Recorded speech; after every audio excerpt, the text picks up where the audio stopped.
Hare Krishna. Eu queria falar hoje sobre uma característica, um termo interessantíssimo da psicologia, que é transferência espontânea de traços. É um nome complicado, né? Mas o que significa isso?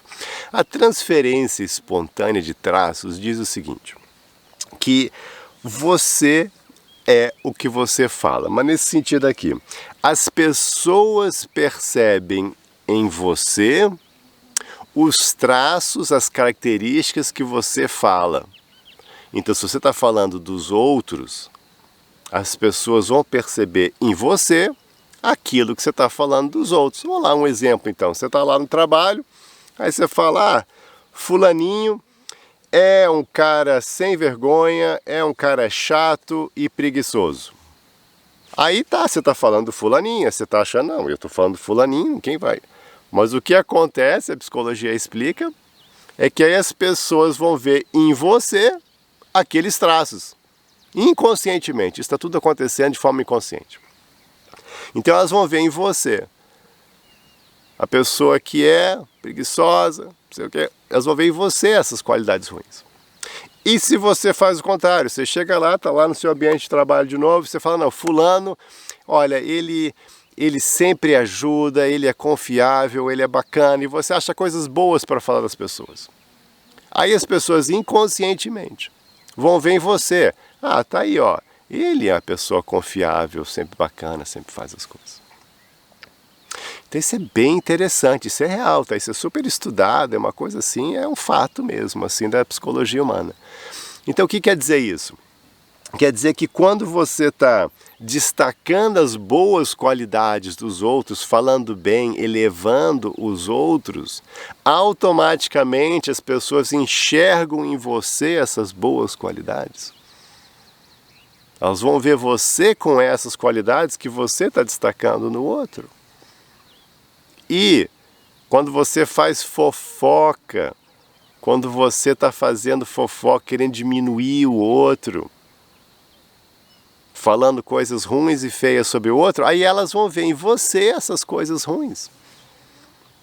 Então você acha que você está se dando bem, se colocando numa posição superior, falando mal do outro, mas o que está acontecendo é que inconscientemente as pessoas vão atribuir essas qualidades ruins a você. Interessante isso, né? Então o que você deve fazer?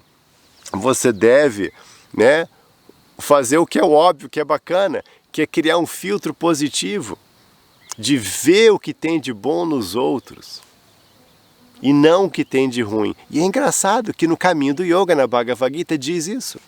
Na Bhagavad Gita tem um alerta, Krishna alerta na Bhagavad Gita, não procure defeitos nos outros. Isso é uma coisa que é destacada na tradição. Interessante isso, né? Não busque defeitos nos outros.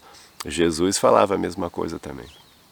Então a gente tem uma verdade espiritual milenar que agora é confirmada pela psicologia moderna. Então não busque defeitos nos outros. Meu mestre espiritual brinca assim, qual que é a graça de buscar defeitos nos outros, né? A gente tem tantos defeitos, as pessoas têm tantos defeitos, não tem a menor graça você ficar buscando defeitos nos outros.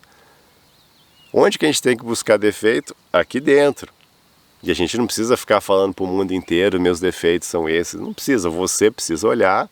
E aí, o que eu posso fazer para curar isso? Como é que eu posso fazer para superar isso? O que eu posso melhorar? Ser melhor hoje do que eu era ontem? E nos outros a gente busca elogiar. Para dar uma força. Não é legal você receber um elogio? Porque dá uma força. Você recebe, quando a gente tem um elogio, ele ajuda a pessoa a melhorar, é um estímulo. E você não quer todo mundo bem à sua volta? Só uma pessoa invejosa não quer bem. É uma mentalidade esquisita, né? Eu quero ver todo mundo se dando mal. Eu quero ver todo mundo para baixo, para ver se assim eu consigo me elevar um pouco. Não. A gente quer ver todo mundo bem, a gente quer ver todo mundo feliz e animado e ficando melhor. Porque o outro ficando melhor, vai ficar tudo bom. Isso é uma característica bem interessante que a gente pode desenvolver na espiritualidade, sabe? Essa liberdade, essa tranquilidade de querer ajudar todo mundo. De você não ter medo de elevar o outro. Não ter medo de glorificar o outro, parabenizar o outro, ver o outro se dar bem. Não tem competição, não é que o outro precisa se dar mal. Essa mentalidade, ela não só é mesquinha, mas ela é errada, ela não funciona. E essa transferência espontânea de traços mostra que não funciona, que você que fica querendo detonar os outros, você que vai sair ruim na fita. As pessoas vão reconhecer que você é que tem essas qualidades ruins. Outra dica interessante que eles passam sobre esse tópico é que você não deve ficar pedindo desculpas demais, e muito menos se diminuindo perante os outros. Interessante isso, né? Que às vezes algumas pessoas têm essa tendência, né? E fica todo, oh, não, porque, nossa, eu sou, sabe? Fica achando que isso é um cultivo de humildade artificial, sabe? Não, eu sou muito caído, eu sou muito bobinho, eu sou muito caído, eu sou muito... não, puxa, não, oh, desculpe, viu? Isso aí não é legal. Porque isso aí as pessoas vão também ficar vendo você menos, você está não só acabando com a sua autoestima, mas você também está se diminuindo demais perante os outros, aí eles não vão poder ver o que tem de bom em você, porque você está sempre apontando o que tem de ruim. Então isso não é legal. Então a gente deve fazer isso, sim, com a gente mesmo, no momento de contemplação. Eu posso analisar meus erros, não ficar me detonando, mas com amor, com cuidado, analisar e melhorar, mas não para os outros. Você não precisa ficar toda hora, não, isso aí não é legal no ambiente de trabalho. Então é isso. Então escolha muito bem o que você fala, pense muito bem o que você fala dos outros, porque você vai sair com aquela imagem do que você está falando dos outros. Transferência espontânea de traços. Hare Krishna.